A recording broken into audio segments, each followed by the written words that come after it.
Hey y'all, this is Amanda and welcome back to my Texas Zone 8A garden, and it is a gorgeous day outside. It's going to be in the 70s, which I know is ridiculous. Today when I'm filming this is actually February 15th.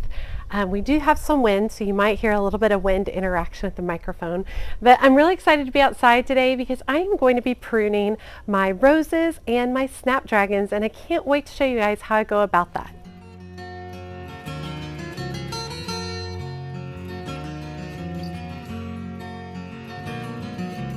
Now, I am Texas Zone 8A. Typically in our area, we start pruning our roses on Valentine's Day. It's a really easy date to kind of remember, and that's typically a pretty good time to take care of that. I do have a lot of gardeners in the area who actually prune their roses in January, and as you can see, we've actually had a lot of warm weather mixed in, so you can see a lot of my roses are...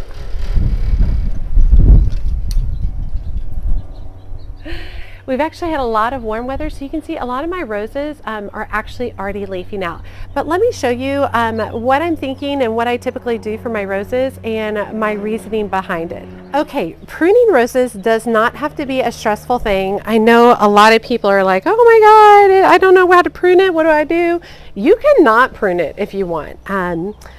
So you can just leave it alone and not touch anything. The reason I prune is to create a more branching growth. So right now this rose is 1 year old. This is called America, and it is a climbing rose, like a bright kind of like corally pink color. And you can see a lot of these really elongated stalks going up and down, which is great. You know, that's totally fine. And this is a climber, it's really reaching, but you can see it's a lot of singular stalks. So the idea behind me pruning these is wherever I prune, I'm hoping to get multiple branches or take the branches in a different direction. That's really where I'm going with it. So basically what I'm looking for is I'm looking to look at the stem, and I'm wanting to cut just above a leaf node where you see a leaf coming out. Obviously that's super easy right now because these are so leafed out, so it makes life really easy. So that's really all I'm looking for. It's coming in here, and see, you can see this leaf node right here, and I'm just going to cut right above it. And then that is going to help this branch out a little bit. Super simple and easy. I'm not going to take this guy down really far. Sometimes I take roses down really far. I'm not going to do that this time because I'm actually wanting to really gain some growth and height off of this. This is actually going to be moved and utilized at a new location. And so I want to do some more height because I am hoping to train it over a trellis this year. So let's go ahead and do a little bit more pruning on this guy, and then we'll go to one of my other roses.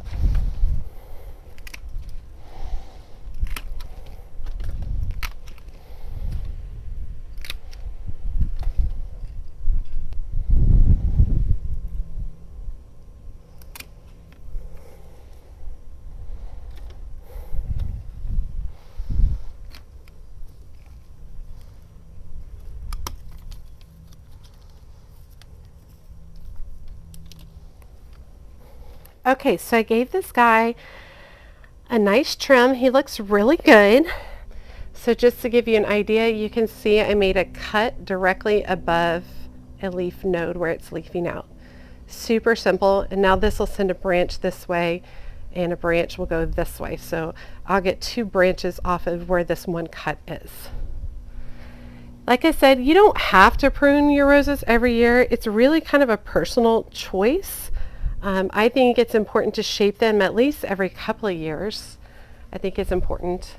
But I don't want this guy to get too out of hand yet until I get it moved into its final location. So I think it's good to do this. And like I showed you guys the other day when I was working over here on this garden, I went ahead and put a bunch of the anemone and ranunculus over here for now. Remember, I pulled out this one rose, and I cut this one down hard. And the reason I cut this one down hard is because I was relocating it, and I didn't want to deal with all of the thorns on it. So I don't know why Buffy keeps messing with the rose. It sticks on her. See, don't do that. Come on over here. Okay, so let's look at, this is the Queen of Elegance over here, and look how much it is leafed out already. Isn't that insane? So you can see a lot of these dead ends. We want to clip back all of these dead ends. So we're going to, go back in here and we're going to go to right above a leaf node and do some really good trimming back on this Queen of Elegance so that it can have a really great year of blooming. So now is a great time to fertilize your roses as well. I typically like to utilize some type of fertilizer that is specifically for roses. And the reason I do that is I don't know a ton about roses, and until I have a better understanding of them, I am totally fine having the specific fertilizer for them, because I feel like, well, at least I'm doing something a little bit knowledgeable for them. You definitely want to remove any kind of like dead branches like that. Going in here and just trimming out some areas. I'm not taking a lot off of these right now because I am wanting this to fill out some more. So I'm kind of just cutting at some of the natural points. Like this whole branch looks not good. Its leaves look like it's struggling compared to the other leaves. It just doesn't look as good. So I took the entire thing out.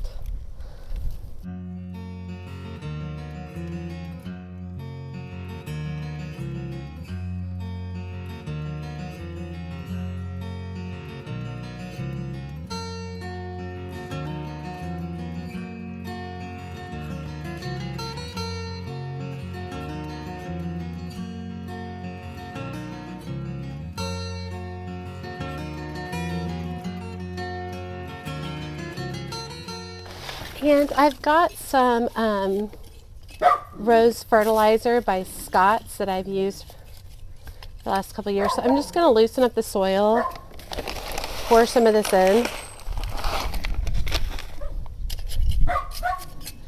and just kind of work it in to the base around the rose. Like I said, this is a really great time to go ahead and fertilize all this stuff too.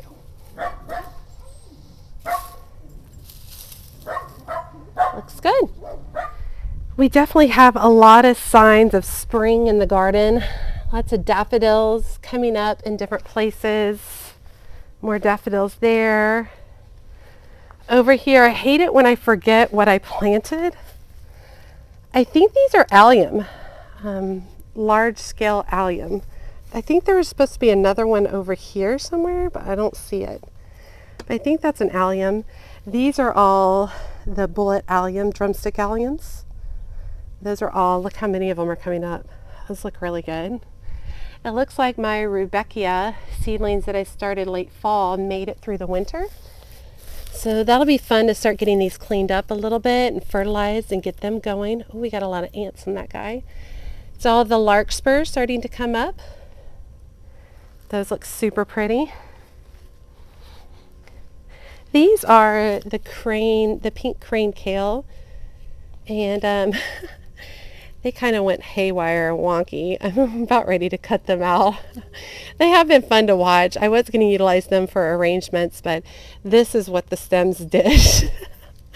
Look at this one. It's a head of 5. That's crazy. I need to cut those back because I believe these are bachelor buttons coming up underneath them, or nigella. I'm not sure. I can't remember. These are all foxglove over here, looking really, really good. I actually think those are some campanella over there, and then these are all foxglove.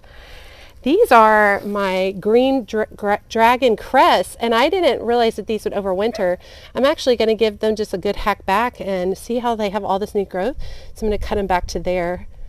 So hopefully I'll have the cress earlier. I do have some stock that overwintered. And this is already giving me a bloom. It smells amazing. Just this one bloom. You can smell it throughout the whole yard. And so hopefully I'll get some from these other plants coming up. These are looking really good. This over here is one of my next big projects. I have a collapse over here on my garden. So I'm going to be building a small retaining wall coming around this edge. And when I mean small, like it's only going to be 12 inches tall. And I need to clean out all the annuals. These are all my zinnias that I let go to seed. I need to clean up all my annuals. You can already see a lot of the iris and some allium coming up in here. But this whole area needs to be cleaned up really well. This area right here is where I typically have a lot of amaranth. So I'm actually going to put down weed blocker here because the amaranth is just out of control there. I'm going to try to do a lot more controlled approach to my amaranth. So I'm going to do like a weed blocker all the way over to like about here. And then, so here over, I'm going to be putting in a lot of my seedlings. So this area, this is a project coming out that's getting cleaned up. The wall planter is coming down. I have an idea for a DIY trellis that's going to be going up there, potentially with a climbing rose, which should be lovely.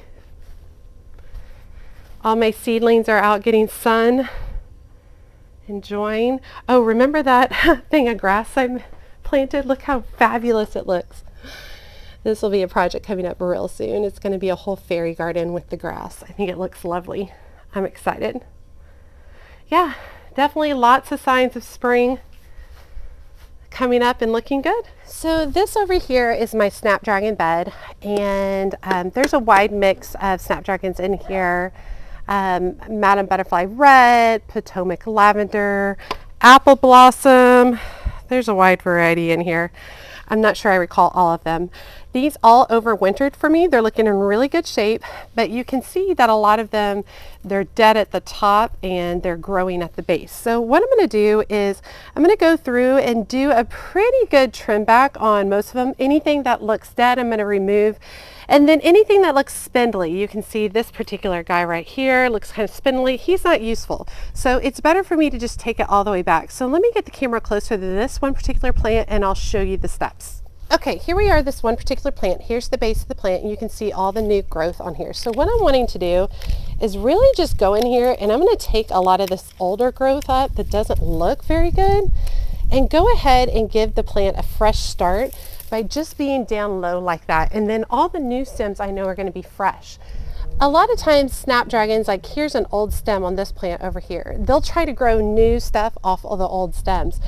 I want long, firm, wonderful stems. So I don't want them to try to grow shorter blooms off of these long stems. So that's why I want to go in and I want to cut some of these back. I don't want to cut it all the way to the ground, but pretty close to the ground. And just really get everybody cleaned up so that we have a fresh start for the new year.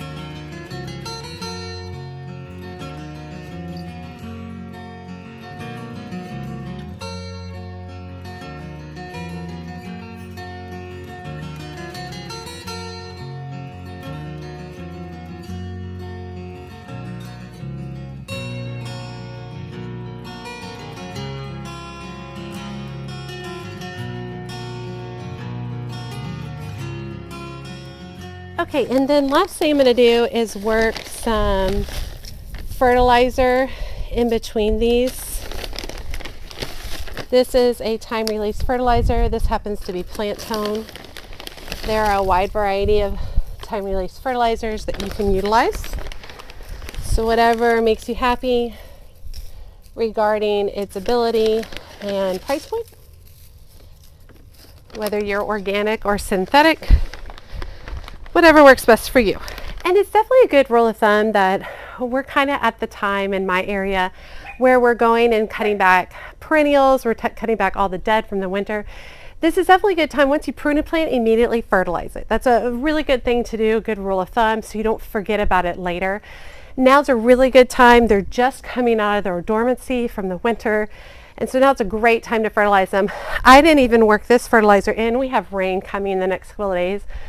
That'll just get this kind of dissolving into it, so I'm not really stressed about it. I did work it into the base of the roses though, but either way, whichever floats your boat, if you're going to work it in, it's literally just a matter of running your fingers into the top, inch or so of the soil, super easy to do. All right, I hope you guys enjoyed today's video. Nothing crazy long, but an important step for you to begin in your garden. That's pruning back your roses. I'm pruning back snapdragons, but also additional perennials, plants that have survived the winter. Now's a good time to kind of start trimming the back. This is one of my favorite things to do. I love pruning. And I'll definitely be doing that a lot over the next 2 weeks before everything is in full burst. Here, spring, we're ready to go. All right, as always, make sure you check me out on my community tab. Also, make sure you hit that subscribe button and that notification bell, and you can also see what I'm up to on TikTok, Facebook, and Instagram. As always, she's a mad gardener or a decorator or anything else that she wants to be. Thanks, y'all.